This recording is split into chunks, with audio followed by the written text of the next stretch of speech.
for today ay magluluto tayo ng buttered shrimp na may tahong. So, lulutuin natin yung binili natin kanina sa palengke. So, ngayon ay mag-prepare tayo ng mga kailangan sa pagluluto ng buttered shrimps. So, syempre, ire-ready natin yung mga materyales. Yung mga materyales na sasahog po o kailangan sa pagluluto. So, meron diyang sibuyas, bawang, at saka luya. Ayan. So, tara guys, magluto tayo!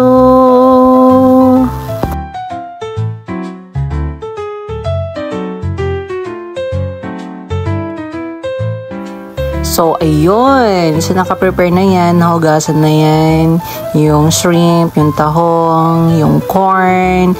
Yan yung ilalagay po natin para magkaroon tayo ng butter shrimp with tahong. Ayan. So, na-prepare na po yan.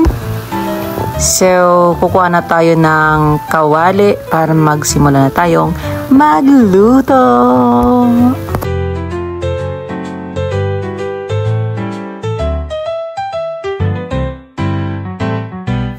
So, ayan. So, magpapainit na tayo ng kawali. Ayan. So, painitin natin ng kawali yan. Yung kawali. Then, bago tayo maglagay ng oil, ng butter. Ayan. Ayan. So, maglalagay na tayo ng oil, ng cooking oil. Para uminit yan, ilalagay na natin yung materyales. And then, syempre, maglalagay na tayo ng onting butter. Ayan. So, para magkaroon ng aroma yung butter. Or pwedeng maglagay kayo ng margarine, butter, kung anong available, kung ano yung mas mura. Go! Basta makapagluto tayo ng buttered shrimp with tahong. Ayan. Bango.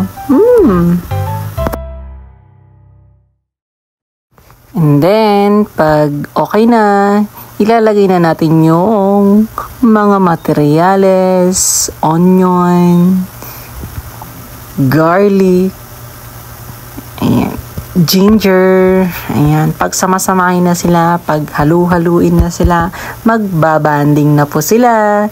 Ayan.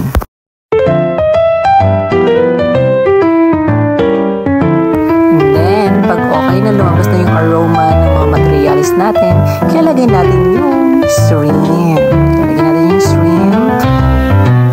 Ayan.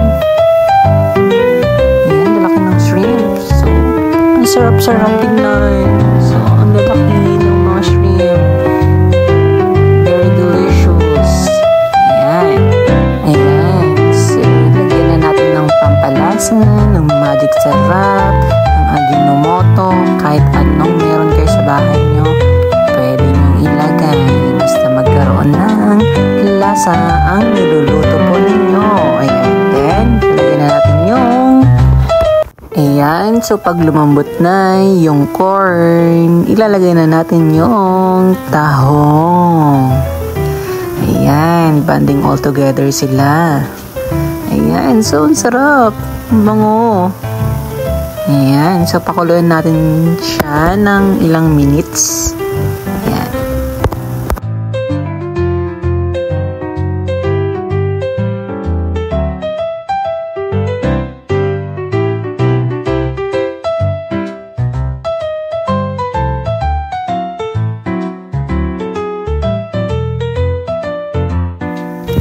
Ayan, halu-haluin hanggang sila ay mahilo. Hindi, charot lang. Ayan, so lalagyan natin siya ako maglalagay ako ng sugar and then yung toyo. Ayan, tutunawin mo lang siya. Yan yung para manamis-namis, maalat-alat. Ayan. Para ma-achieve natin yung gusto nating taste. Yung matamis-tamis at medyo maalat-alat po siya. Ayan, building all together. Yes, so ang sarap.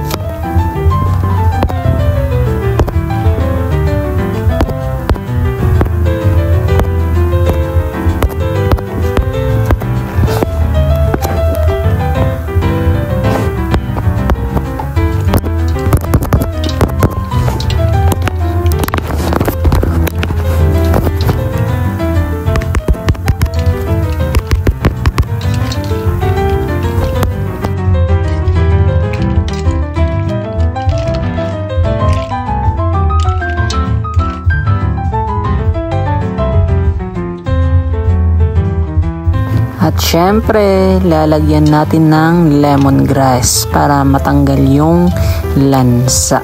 Para mas mabango ang ating niluluto. So, yung lemongrass nilalagay yan sa mga, para hindi lumansa yung pagkain, sa mga fish, sa mga seafoods. Ayan, para magbibigay ng more aroma sa niluluto natin.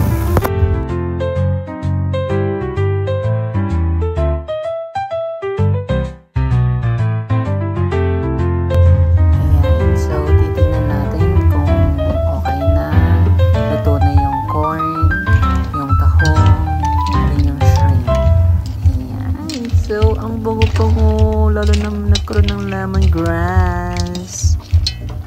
So yummy. I love it. So, mapapa-extra rice na naman tayo nito. This is my favorite. Okay, pag gumagawa ng buttered shrimp, kailangan may tahong. So, dapat meron pa yung crabs. Pero medyo mahal ngayon. Ayan, luluto. Hanguin na natin. Luto na siya. Luto na. Finish. Ang laro guys. Finish na. Finish. Ang laro rin. Nagbayabay. Finish. Ang laro na ba? Ito. So, finish na. Pakita mo sila ko. Let's eat. Skip na, everybody.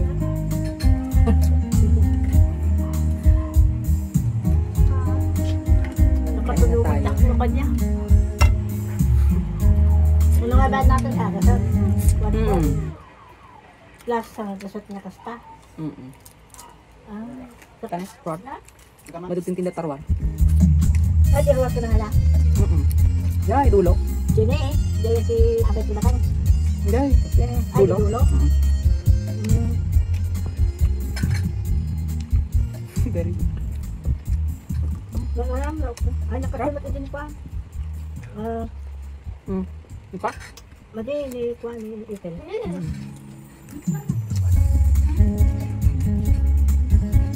Grabe yung kain dyan. Sarap. Sarap kayo magkamay. Lalo na pag seafood yung kainin mo, shrimp, tahong.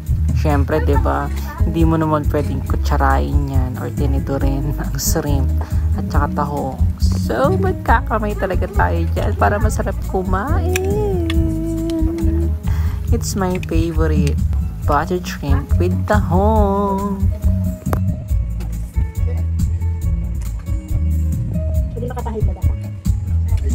So, ayan guys. So, masarap yung kain dyan. So, thank you guys sa pagsama sa akin sa pagluto ng buttered shrimp with tahong.